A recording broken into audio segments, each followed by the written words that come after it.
Good morning and welcome in to DNVR Rams Live, presented by High Plains Strains, the Northeastern Colorado dispensary, providing a top quality cannabis and wide variety of products. If you give them a visit, be sure to mention DNVR to take advantage of their deals. Thursday, January 25th, Rams coming off of another tough loss in Reno last night, 77-64. They fall to Nevada. We're going to get into a bunch of stuff. I'll give some takeaways from the matchup itself, talk about kind of the key numbers and just some of the key stretches there. But I mean, big picture, this sets the Rams back pretty significantly in the Mountain West title race. Yeah. I don't want to be like over dramatic. I often tell people not to be Humpty Dumpty and, you know, the sky is falling when it's not.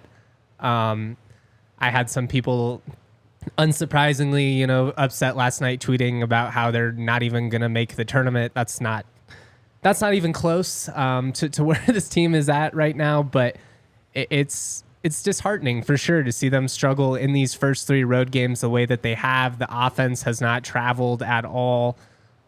What kind of stood out to you, Dre, from this matchup against Nevada? Obviously, we're going to talk about Jarod Lucas and Keenan Blackshear, who are awesome, but just what stood out to you about this loss? Positive. Sometimes I start negative on a win, and I'll start positive on a loss. I thought that was the best game Lake Strong have played in a while. Oh, they were great. I think we kind of had two, notes going into next week, and it was Neek because of his athleticism. You know, you need to kind of match up athletically with some of these Mountain West teams, and he's one of those guys that can give you that. So you need a Neek to step up. Some ways yes, some ways no. And you needed the backcourt to travel and step up. And I really liked what I saw from Lake and Strong. Palmer didn't get a ton of run in the minutes that mattered in the second half. And, you know, the front court was an issue. The front court was an issue. Winning the rebounding battle, staying out of foul trouble. And that, plus Neek. And, you know, Zay kind of had a low-key great game again because he just maneuvered things. He conducted the pace so well. I mean, all those fast break opportunities they found the entire game to stay in it. Almost all of those are coming off. You know, Isaiah Stevens running the point and kind of leading the show. He had some amazing pocket passes, you know, off screens and stuff. Got the bigs involved still and got easy touches. You just never quite saw that rhythm offensively in the half court. So, I mean, I kind of unloaded the clip there for you. But yeah, I mean, I think a lot of things compounded in this one. Going back to your original point, Jalen Lake, Josiah Strong, those guys were big. They combined for 25. Without them, you're probably down double digits at halftime instead of only 7. Oh, yeah. Allowed the Rams to hang around, which, I mean, really, they did that all game. I know they ended up losing by 13. They're down 6 basically the entirety of that second half. They're within striking distance. Yep. They're able to kind of keep it at 2 possessions. They just couldn't ever get it below that 6 mark, unfortunately. And totally. Every time it seemed like, oh, you know, CSU's got some life here. You know, they went down 12 at one point, then they immediately cut it to 6. You're like, all right, here's the run. And then, you know, Lucas makes another contested, you know, mid-range shot. And you got to credit Jarod Lucas, 28 points, 10 of 14 from the floor, 3 of 3 from deep, 5 of 5 from the free throw line. He was incredible. He was nuts. He got very few, like, uncontested, completely open shots in this. I felt like defensively the Rams were solid. I tweeted that and I had a couple people push back. Just because you play good D doesn't mean you're going to get a stop. And just because you got a stop doesn't mean that you played good D necessarily. And they made these guys work for everything. But to Nevada's credit, a desperate team that had lost 3 straight coming in, they stepped up on their home court, and they're veterans. They carried them to victory. Those guys were huge. Lucas was hitting big shots all night.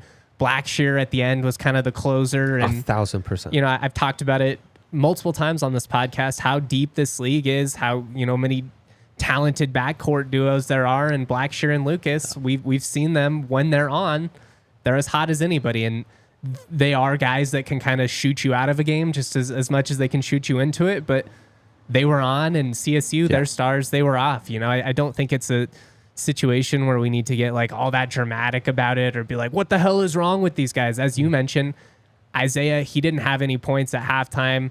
I do feel like he hunted his shot more in the second half, but that whole situation, and it's complex, you know, kind of going back to what Medved said on the pod. Like, you want him to play within the flow of the game. As you mentioned, he's doing his thing as a facilitator. He's getting guys open looks. Yeah.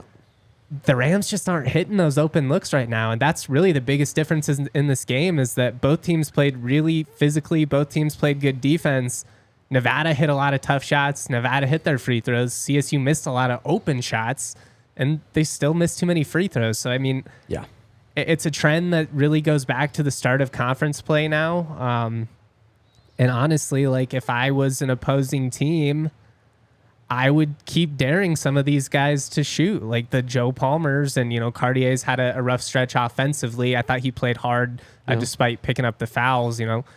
But Neek to some extent. It's just everyone. Like, they need all these guys to step up in the big moment. And Jalen Lake, really, I feel like, was the only guy that did offensively. Josiah had a couple of moments. Isaiah down the stretch, you know, had some moments there, but it wasn't his typical efficient scoring, you know, performance that we're used to seeing. And I'm not trying to, like, make it seem like I'm, you know, blaming any of these guys individually or, like, you know, throwing any of them under the bus. Like I said, it's a collective issue right now. A lot of things that are kind of compounding, but this offense has just really been out of sync now for like 3.5 weeks. Yeah, these aren't the kind of games you want the Rams are going to be at their best in. You want to be in more of a high-scoring type of game. With the tempo, too. Like, that was another thing. Nevada was great. They were eating up the shot clock. I don't know how many possessions were in this game, but I imagine it was less than normal. And look, you're not going to win on the road very much when you're shooting 6 of 23 from 3. That's what you're saying about making shots, right? And take Lake's 3 of 6 out of the equation. It's what, 3 of 17? Like, yikes. And they were open. Some of them wide open. Some Nevada's playing tight defense, and they're, you know, in the flow. I mean, it's just the half. So many of their points came off either Zay just getting great passes, another 10 assists, no turnovers, 37 minutes. I mean, woo. On the road. Woo. Against a really good defensive backcourt, too. I mean, Blackshear is as good of a defensive guard as there is in this league. Well, and I mean, doing that when the entire team's struggling is really, really impressive. And it's why, like, Scott has 10 points, you know, and is still involved in the game. But so much of that came in on the fast break, which I think, you know, sometimes you got to commit more numbers to run than you do to the glass.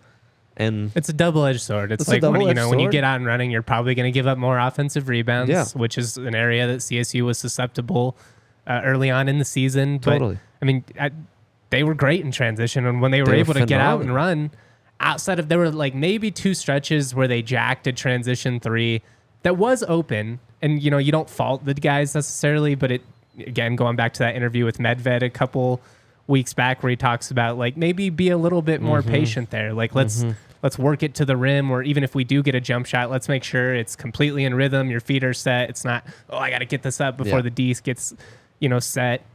But I think that's going to be a big factor for CSU in these Mountain West games against these bigger teams that are physical, is what are you able to do to counter when they're completely, you know, setting the tone? And I credit Nevada again. They played physically, defensively, offensively. They played with purpose. They were very intentful in trying to limit as many possessions as the Rams had.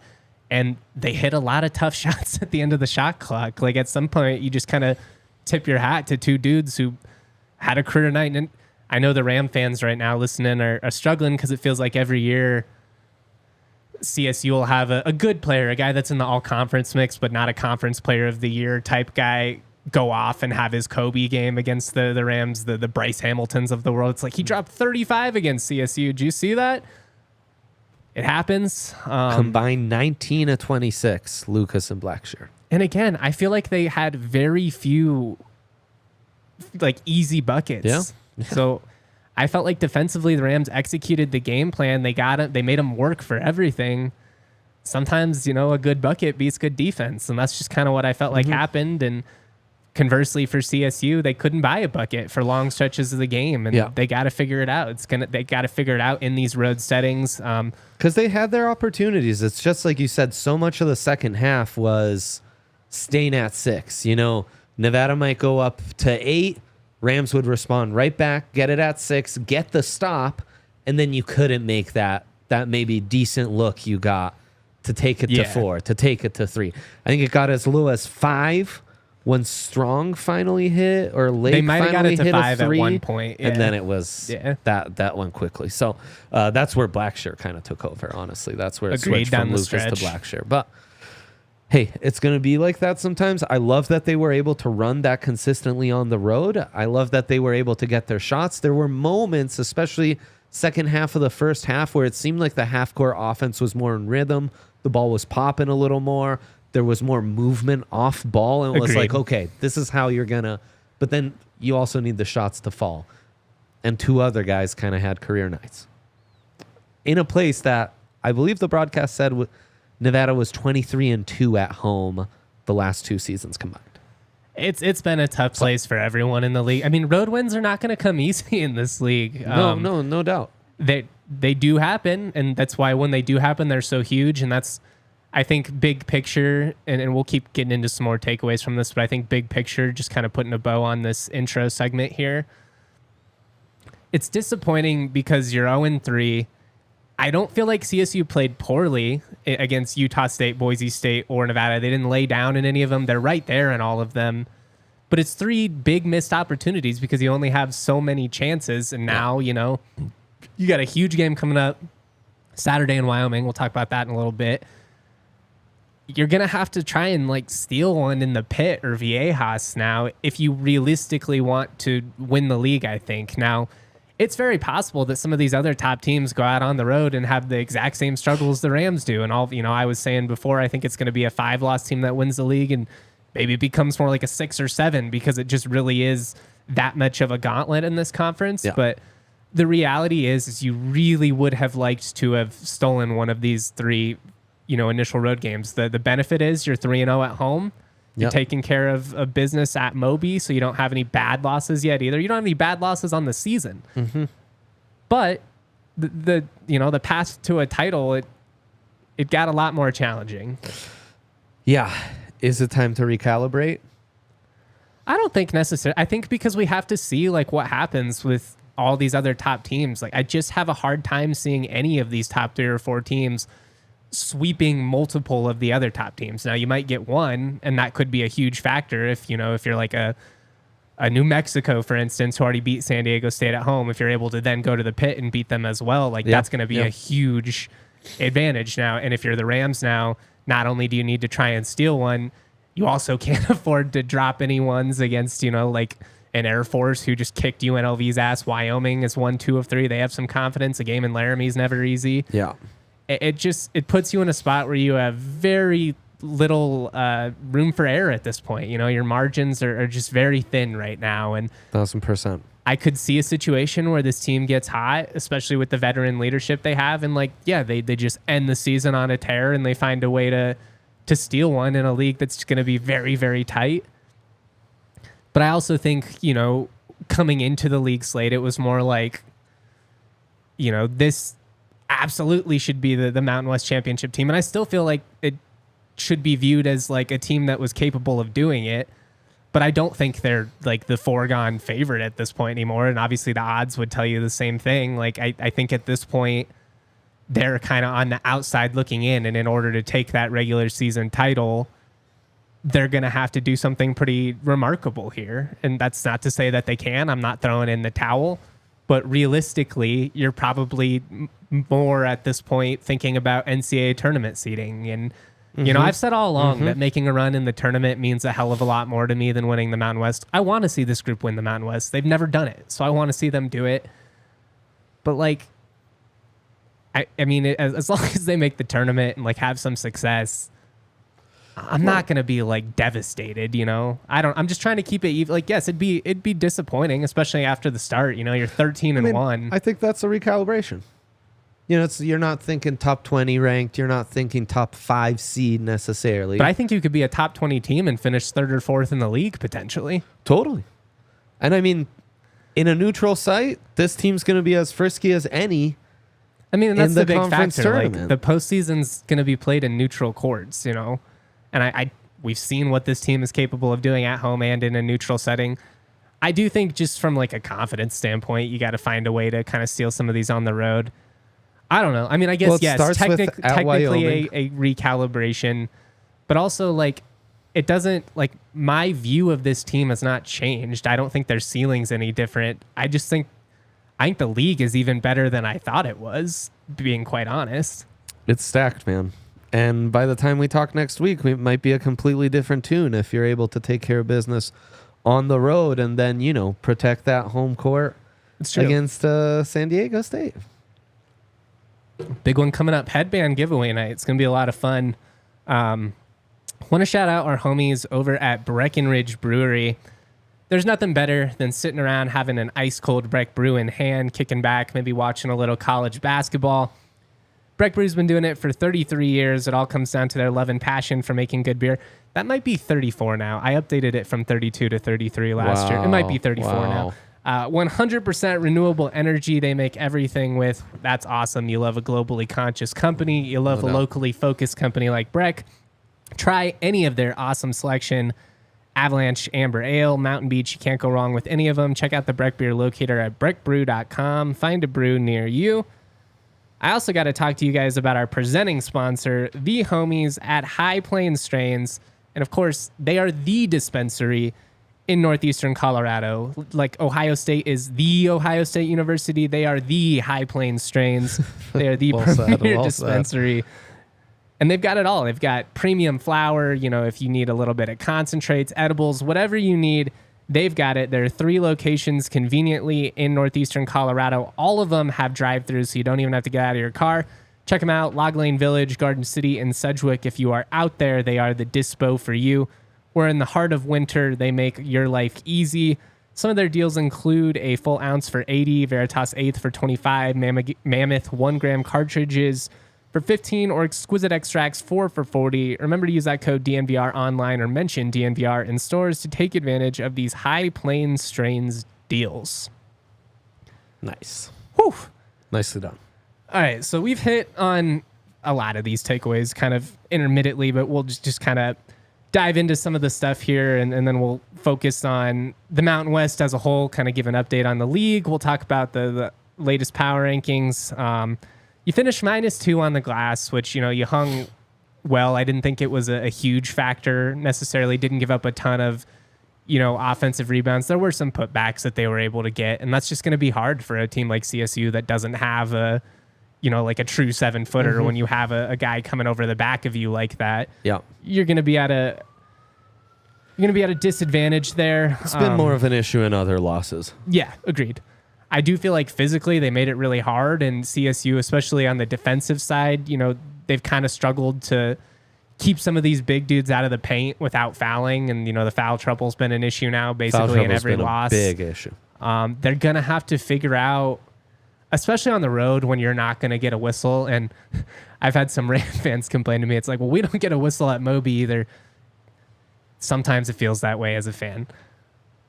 But you're not gonna get those like 50-50 calls on the road. It's just human nature. The refs are gonna give it to the home team in that instance, and you've got to adjust to it. Like, you've got to figure out, how do we keep these guys out of here without slapping and picking up some of these cheap fouls that have really hurt the Rams. And I mean, that comes down to some of the athleticism, physicality, size shortcomings that this team has. Yeah, they're just some matchups where it's just not going to be great for them. Like, that's not going to be where they thrive. But that's where, You and know, like could Strong be more aggressive getting to the rim? Could guy, you know, like we got to get Scott cooking more. And Bemba needs to go to drawing more fouls and less committing fouls, right? Can Neek take the game to the next level, break guys down a little more down on the wing and attack the rim a bit more in those kind of games? I memean, that's part of it too, right? And the other part is definitely, I mean, the road is just the road. Well, I think on top, I mean, it's, I think it's easy right now to look at like one thing and just be like, this is the problem. They're not hitting shots. Sure. That is a big problem. Yeah.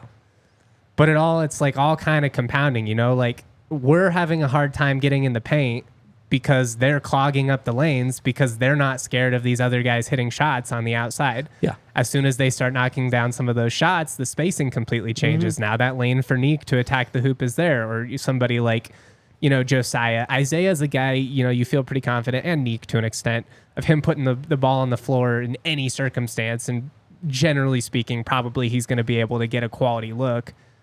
Some of these other guys, you kind of need the spacing to open up a little bit. And I think if you knock down some of these open threes that you're missing right now, if you capitalize on some of these layups you're leaving short, all of a sudden, you know, those guys, like, they got to close out a little bit harder. Now I've got a driving lane. All of a sudden, because they close out harder, like I went past them, even if you miss, I've got a chance at an offensive rebound. Or like if you're getting back, it's just all these little things that are kind of compounding. And, you know, we kind of talked about it a lot in football with the air raid. This is kind of a finesse offense, like the air raid. You know what I mean? Like it's quick tempo. You want to get everybody involved, but it's very execution based is what I mean. And if you are not executing, if all those cogs are not flowing very easily, you know, it can get mucked up. A little ugly. Yeah. We're more of a sports car than that like 1992 Civic. 1,000%. And that sports car needs to operate as it's intended to operate, is what you're saying. Yeah. Yes. Yeah. 1,000%. Yeah, and how do you get back in that rhythm, you know? And that's the thing. Make like, shots. just make some shots. And that's, you know, I think it's Nico does such a great job because sometimes, you know, we're just pestering, like, what do you do? And it's like, stop missing the shots that are there and open. Yeah. Like, at the end of the day, like, it's not.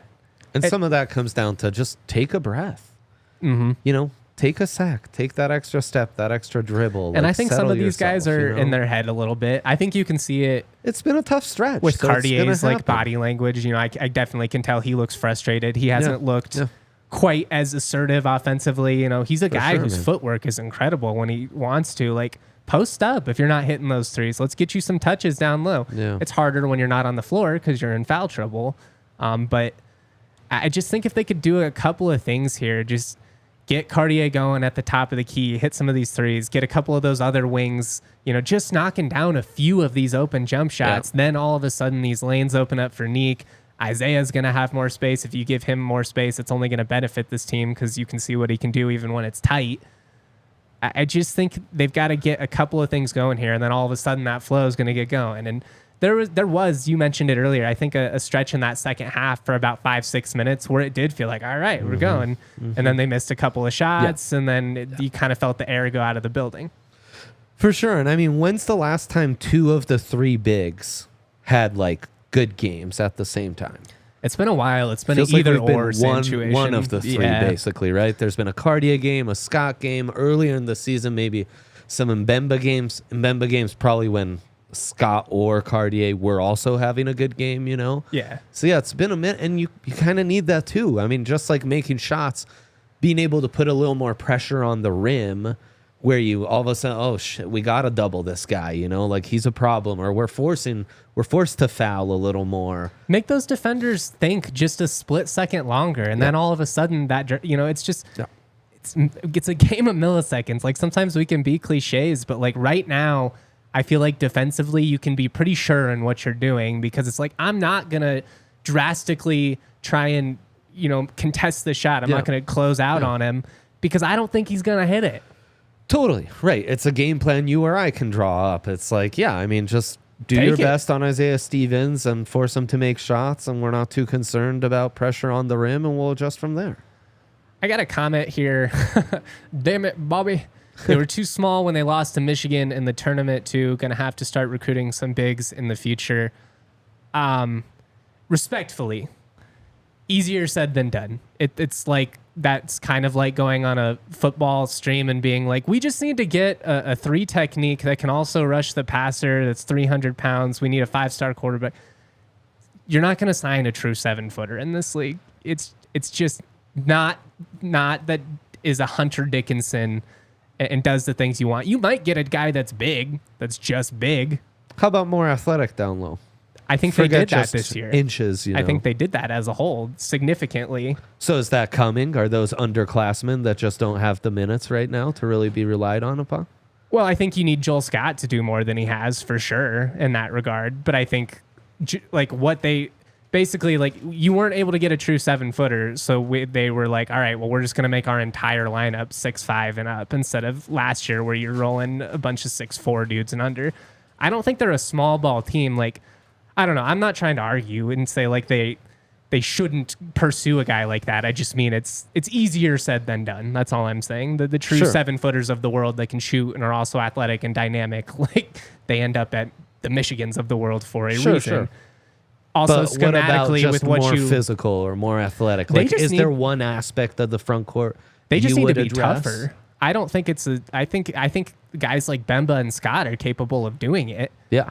I think they have to adjust to league play, which is tough, and we need to remember the fact that both of these guys, although have played basketball at a high level in other, Bemba professionally overseas, Joel Scott at the highest level D2, it takes a while to adjust in the Mountain West. Like we saw it last year with Cartier, especially making the jump. He's having kind of another rough stretch here. Yeah. I think they've just kind of got to figure out like the spacing, the physicality, just what can I get away with from the officials? What can't I get away with? Mm-hmm. Like, I think there is a feel it out process. So they straight up got bullied in that Michigan game. So anybody that's like kind of hesitant, I'm not trying to tell you like what you're watching, like you don't know what you're watching. It's the truth. They've got to be tougher. They've got to be more physical there. But I don't think it's necessarily a personnel issue. I just think it's the guys that they have need to get their footing. And I hope that's the case. I could just be wrong. I mean, the hope is they come out of this stretch and start playing a little more loose like they were in the out of conference. Because, I mean, or even earlier in the conference slate, when Cartier was having his games, when Scott is that physical, muck it up, like, oh, yeah, he's going to draw a bunch of fouls. He's going to get you those dirty rebounds. And in Bemba, that was the athleticism size with some like, oh, wow, there's some IQ here. Like, he can dish it. He's got some touch, Like, there was a lot to like. And you thought, man, he's showing this 2 weeks into his freshman career. Where can we be at 2 months in, right? He's just struggling to stay on the floor without getting in foul trouble. And that's pretty common for freshmen. You hope he figures it out. I mean, they're going to need him in the San Diego State, some of these games. Like, they don't have a chance if Bemba doesn't. These are matchups where they need him, for sure, man. And I do think that we're seeing Joel Scott kind of find some of that confidence back these last couple of games. Yep. Cartier, just sometimes you hit a couple of shots and that's all it takes. Mm-hmm. So I hope it comes. I think we've got a lot of astute comments here in the comment section. I appreciate everybody. I think everybody's locked in. Shout out to my guy, Eric Bjork. Much love. Former roommate of mine back in college. Oh, yeah. Love to see that. Made my day, man. But especially everybody else, man. Damn it, Bobby, you don't got a name, so I'm just going to do the impersonation. But I appreciate you guys locking in with us. We've got plenty to talk about still. What other notes do you think we didn't touch on yet? Or do we preview this massive upcoming 2 games? Yeah, let's kind of get into these next couple of games. I guess the last thing I'll just kind of say here is this was a frustrating loss because it was a missed opportunity. It's a frustrating loss because you were there, you're hanging around the whole time. If you're able to just kind of figure out a 5-minute stretch, you're maybe able to steal one where you didn't quite deserve it necessarily. And that's not to say that they played poorly, but you know what I mean? Like a night where it didn't seem like the cards were in your favor. Like you're cold, and you get hot just at the right time and you steal it. I know. I was kind of hanging on for that too, and it was like, ugh, damn. And honestly, these losses don't bother me if they had just whooped Air Force's ass. You know, the Air Force win being as tough as it was. Does it make you feel any better considering they just went into Vegas and beat them by 35? No. I mean, yes, it does. That would help. They did that. Yeah. I mean, that's the stretch where you feel like, okay. I think Air Force is a little better than I was giving them credit for, and I will eat that. I don't think they're a good team. I think they have 3 really good players, Bo Becker, Pertritis, and drawing a blank on the point guard. Other shooter. Anyways, they've got 3 dudes that are capable. Everybody else, and those dudes have been hot. Those guys have been good these last 4 or 5 games. They should have beat San Jose, they should have beat San Jose, but San Jose stole it late. They should have beat CSU, lost that one. I don't know, man. When you've got veterans, did you find the name, by the way? You said Pertritis, Bo Becker, Taylor or Mills? Taylor. Yeah. Alex Taylor. Thank you. Ethan Taylor. Good Lord. Ethan. Yes, you got it. All right. Let's move on. Only you. Let's move on. You're like playing a memory game with yourself. Everyone else would have been fine with you not mentioning the third guy. I know, but it killed me. You need more out of your stars, point blank, period. That was the last thing I was going to say. Especially on the road, you aren't going to win if you get a combined 17 out of Neek, Pat, and Isaiah, and 15 of that came in the second half. It's that simple, especially when their stars go 19 of 26 from the field for over 40 combined. Yeah. Their stars outshined ours tonight. In a best of 7, no doubt. Give me Isaiah, give me Neek. But you lost game 1. Totally. And when you're at home, that's where your stars really need to outshine. And that starts with this Tuesday another against San factor. Diego State. At home, when San Diego State comes here, they're going to need some of these guys like Joe Palmer. I had Steve Moser on the podcast a couple back. He does a great job covering the league as a whole.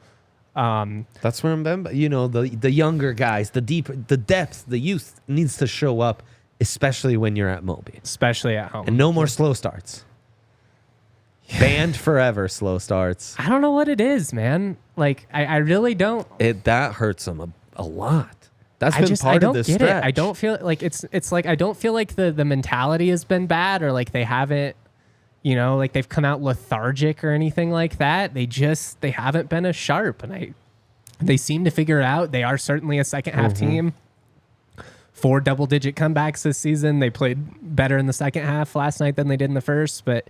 Yeah, it's not lethargic. It's more like shots don't fall, and they get caught up in being drawn into some ticky-tack fouls early on. It gets them out of rhythm. Yeah, the foul trouble early on has been a big issue for this team. So maybe that's it. It's the foul trouble. It's just kind of throwing a wrench in their rhythm on both sides. We'll see. Obviously, they've got a huge game coming up Saturday. They got to go to Arena Auditorium up in Laramie, my favorite name of any venue in the country. Is it an arena? Is it in an auditorium? It is both. It is the Arena Auditorium. It's the Taco Bell Pizza Hut of Wyoming. Going to Laramie is never a fun situation. It's a rivalry game. You never want to discount that. This is their Super Bowl. They know that the Rams have been, the national team this year, or one of the national teams in the Mountain West. Some of their momentum's fizzled here a little bit, but they would love nothing more to play spoilers, and they've pushed the Rams a couple of times in recent years when CSU had a pretty significant talent advantage. So I'm interested to see. I mean, Wyoming, they've won 2 of 3 coming in. They played pretty tough against San Diego State on the road. It was a 4-point game with 12 minutes left. Yeah. Linder's a good coach. I have a ton of respect for them. They play hard. They have an identity. This is a game where your depth should shine through. You should be able to go 3-4 deeper than them, and that should make a factor. I've seen it before, though. I'm very nervous going into this game in Laramie. I'm very nervous.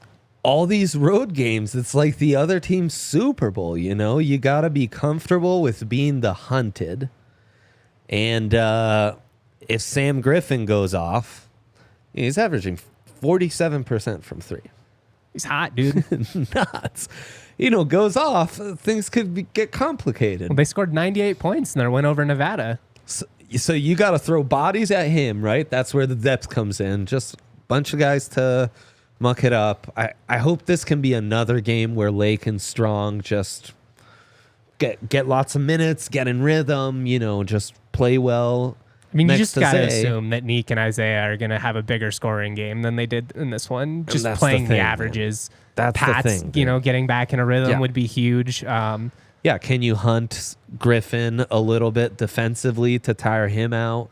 Establish a lead too. Like don't put yourself in a spot where you're playing from behind on the road and the Wyoming crowd gets into it, and all of a sudden you've got to hit 6 threes over the stretch to fight your way back in. Like, get up, put your foot on the throttle, and beat a team that you're better than. And correct me if I'm wrong, but Wyoming not the biggest team either. No, they're not. So this is a get right game for those bigs who we just talked about, right? Yeah. There's no Graham Ike down there to wreck your shit. Totally.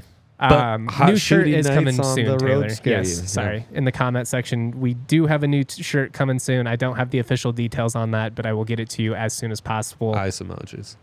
Emojis. Just stay tuned on all our channels. Don't miss out. Yeah. I didn't mean to interrupt you there. You had one more point? No. I was just saying, but an undersized team can get hot shooting at home, and that's what you need to be wary of. Yeah.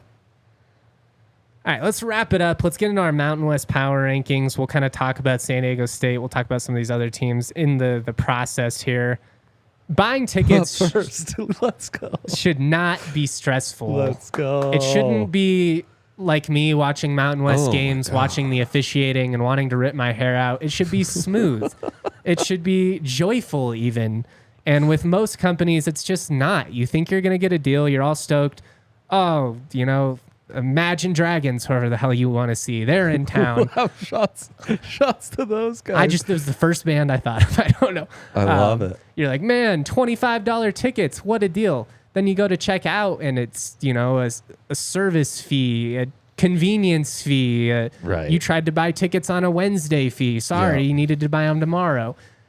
It's just become ridiculous. And that's why we have partnered up with Game Time, because Game Time, they are by the people, they are for the people. It's the best way to get last minute deals. They've got deals sometimes even an hour into the game. So like if you're just in the city, maybe it's a Tuesday night, the Nuggets are playing, check the app. You might be able to get in there for like $6-7 and maybe you only missed 4 or 5 minutes of the game. Like, it's phenomenal prices for the San Diego State game. Get in there, guys. Get in there. Headband giveaway night. We need all the energy we can up in Moby. It's got to be rocking. And you want to go up to Laramie? Boom. You can get tickets there too. How much? The best. What are we seeing? Yeah, pretty nice prices, J-Mike. Pretty nice prices in the 40s and 30s. For a big-time rivalry game between two college basketball teams, you can't ask for much better than that. Take the guesswork out of buying tickets with Game Time. Download the app, create an account, use the code DNVR for $20 off your first purchase. Terms to apply. Again, create an account, use that code DNVR for $20 off. Download Game Time today. Last minute tickets, lowest prices guaranteed. Hell yeah. Finally, the homies at Fubo. Good stuff. They're revolutionary. They have brought altitude back into my life. I can stream one game on my laptop while I have another one on the Roku on the TV. That's been a godsend in Mountain West season. It's so good. I got CBS Sports Network back after a different cable provider tried to jack me up on prices. I told them, stick it where the sun don't shine. Fubo is where it's at, man. I got Altitude, CBS Sports, NFL Network, MLB Network. I was able to watch Todd Helton, Todd Father, finally make the Hall of Fame on Fubo. Todd. Let's go, Rockies. Yeah, I recorded the game on FS1 yesterday. Missed a couple minutes early because I'm putting the little one to bed. A late game last night. Caught up. Easy peasy. Perfect. The best. 140 plus live channels of sports shows, movies, and news. Stream live TV from any device. Best way to watch any Colorado sports from any device. No contract, no cable, no hassle. Just sign up and start watching, guys. Yeah. It's super easy.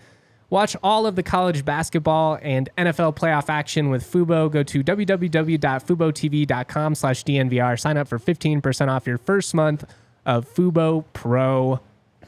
Nice. I really do love Fubo. They're like, people complain about the price. I I'm terrified when I ask myself, what would I like? How much would I? I pay promise for you, this? it's cheaper than cable. If you want a sports nuts. package, That's if you want access to the Mountain West, to really like anything outside of just like the basic ESPN, CBS games, I mean, it's an arm and a leg. And Fubo is so much better. It's more convenient. And you get DVR and recording included. Yep. No extra charge. You don't need an extra box or any of that BS. It's a lot of extra. I basically, with Fubo and internet paid separately, saved $100 a month off of what I was paying by bundling those. And then with that extra 100, you add some streaming services. Beautiful Good to go. stuff. Yeah. All right, let's get into our Mountain West Power Rankings. Yes, We had a ton of movement. You want to take a swig of the whiskey? You're getting dared. Oh, actually, someone tried and something has happened to the core. So I know, Joey B, you're coming at me as you should. But I actually think I have a bailout card here. Now, what I can do for you is we can announce show be moved to the afternoons, which is better for everyone next week. 4 p.m. from now on. And on a 4 p.m. show, if the vibe is right, if you guys show up correct, something like that is far from off the table. I won't commit to anything. I'll just tell you not off the table. So tune in next week, Thursday at 4, and bless you to producer Yaya. I'll tell you this, if CSU wins the Mountain West, I'll take a couple of Breck Brews and Stone Cold Steve Austin it live on camera. How about that? I want to see that. There's my promise to you, Ram Nation. Yes. They win the regular season Mountain West title. I will Stone Cold Steve Austin this bitch. Yeah. All right, let's get into the power rankings. And yes, Joey B, I will as well. So you got it, man. Also, I'll do something crazy if they win the tournament too. We'll think of some suggestions. I'll be in They Vegas. win the tournament. It's like, holy shit! We're going streaking down Colfax. I mean, well, that just sounds like a Tuesday on you didn't Colfax. mean the tournament. You're starting with Mount West tournament. Yeah. Okay. Yeah. Okay. Oh, I'm just saying. Yeah, they win the Natty, right? Like, I'm gonna have to get a tattoo or something. We're lighting ourselves on fire. Yeah. Like, I don't know what. I might just retire, guys. Unfortunately, like if they win a title, that might be the end of DNVR Rams because I'm just like we can't go anywhere from here. This is it. DNVR Rams just becomes a live stream of a plaque that says, "Here lies the memory of DNVR Rams." Until they won the Natty. Justin saw the Rams win a title, and his heart literally exploded. That's right. He died on the scene. Oh my God. Wow. Okay. Good stuff.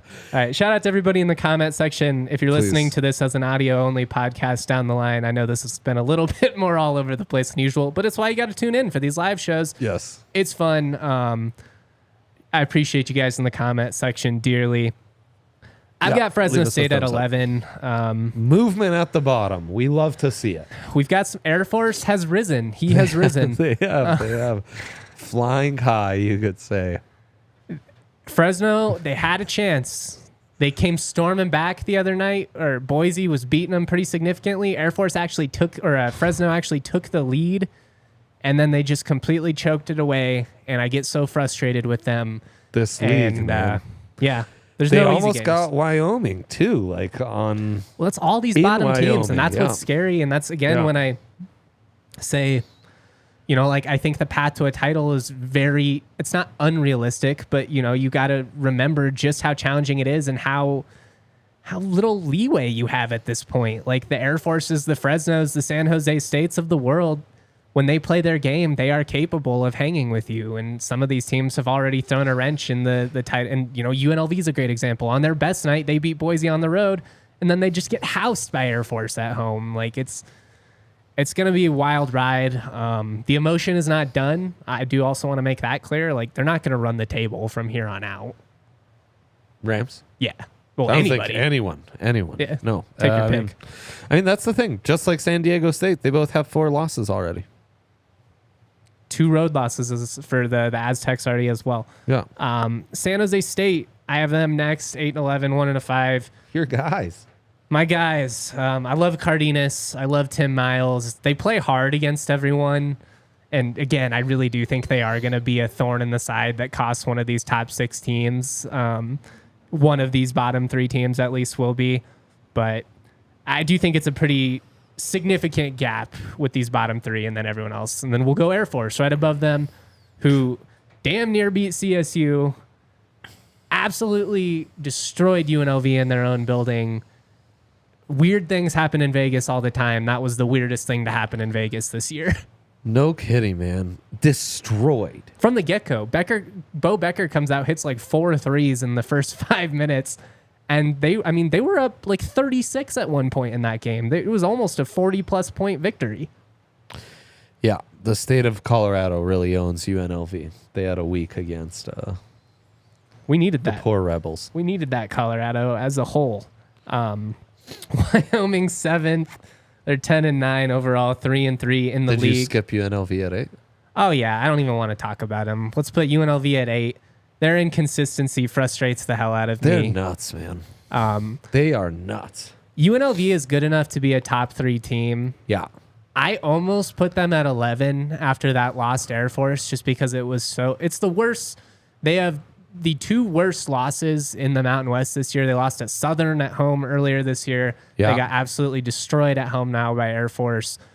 I think the Boone brothers, I think the talent that they have, they should be higher because you've seen that ceiling and what it is. But, man, I think there's got to be a coaching change happening there in UNLV. I don't like to say stuff like that. I'm not trying to wish ill against, I don't know Kevin Kruger, but nobody does less with more at this point. So Hell yeah. We've got him at 8, Wyoming at 7. Wyoming's climbing a little bit. They are better than you thought going in? About what I expected. Basically, I knew that they weren't going to be a great team. You knew they were going to be okay because Linder's a good coach and he's a great recruiter. He's able to go out and find these diamonds in the rough, and he's always able to find like 1 or 2 guys that's going to be a nice piece. I expected them, kind of like CSU from last year, to take a major step in the right direction. I didn't think it would be anywhere remotely on par with the Rams, and I know technically speaking they have the same conference record right now, but it's going to even out. Yeah. Huge game, though. I mean, you can't afford to lose this if you're CSU. And cannot. I put CSU at 6.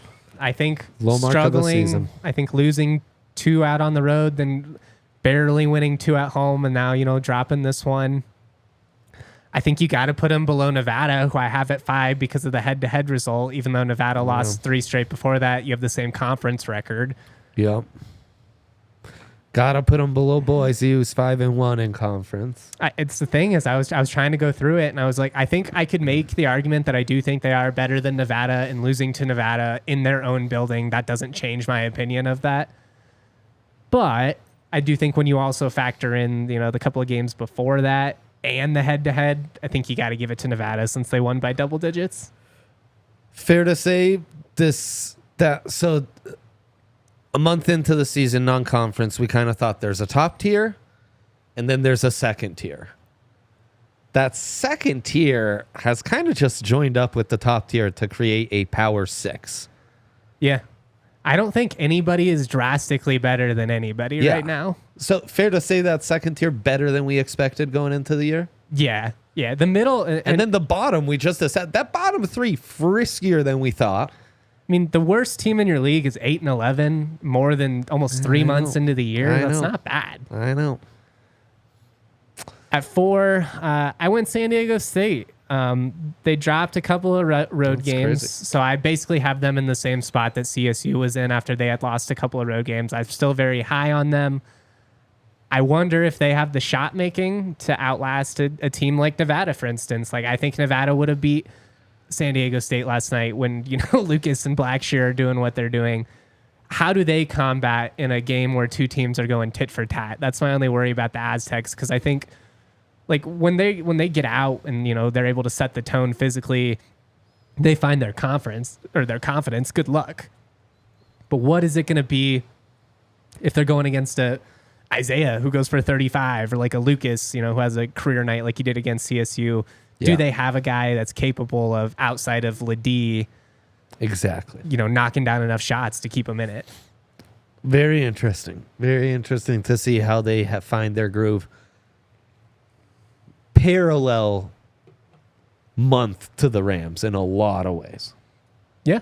And still, if you put a knife to my back, I still think San Diego State and CSU are the teams that I would most bet on to make a run in a tournament, like who I would trust the most. Now, I think some of these other teams, and we're going to get into them here, are very capable. I've got Boise State at 3. Utah State at 2, New Mexico at 1. We'll talk about all of them. I think everybody has flaws. Boise State, I wondered, they don't have a true facilitator. Do they have somebody that can create something against a really stout defensive effort like from a San Diego State or a Utah State, especially in a road scenario? At home, Boise's really hard to beat. All these teams are hard to beat at home. Utah State, as great Osabor is somebody else able to knock down enough shots, in a game if he gets into foul trouble. And New Mexico, who's just red hot right now, 4 straight wins, all by double digits. They got 2 top 25 wins, followed that up now with 2 straight road wins against lower competition, but that's what you got to do. Yeah. And they won very comfortably. So that's I want to give them credit. I'm not trying to poke holes in what they did. Right, style points for sure. But I mean, we've seen them have really inconsistent stretches, and as electric as Jalen House is, his emotion can really take them out of a game at times. So it's all of these teams on the right night. Damn, you don't want to face them. And we caught Nevada on that night last night. All of these teams are beatable, though. Yes, including CSU, which we have found out. Neutral field. How many of the top 6 is CSU favored over? Well, I honestly think you could take these top 6, and for the most part, they'd all be favored at home and they'd all be dogs on the road. Maybe you get right now, New Mexico's really hot. Maybe they would be favored at Nevada by 2 or something, 1.5. But if we were setting lines for the Mountain West tournament in a neutral site right now, who's CSU a dog to and who's CSU favored against? Probably favored against Nevada, Boise State, right? We can say that. I think so. And I kind of like the matchup against New Mexico to some extent. New Mexico, I could see go. New Mexico, I think would be a pick 'em. Okay. I think, or potentially even the Rams as point dogs. Or 2 underdog. Utah State. It's today, but Utah State, I think, would be a pick 'em on a neutral court. Okay. San Diego State probably favored just by brand. Nate. Yeah, by brand. Because this is more of a stock watch. Whose stock is up, whose stock is down. New Mexico stock way up, Boise stock way up. San Diego State, CSU, down. But that's another way of kind of assessing where do you think the balance of power lies right now. That's a good way to look at it. It's going to be interesting, man. I mean, I just want Ram fans to buckle up. That's all I'm saying, because the journey gets no easier from here.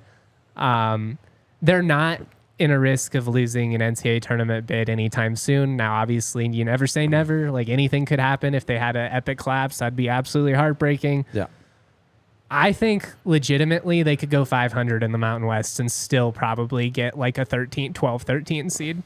So I think they have a lot of room to fall before we're in that spot.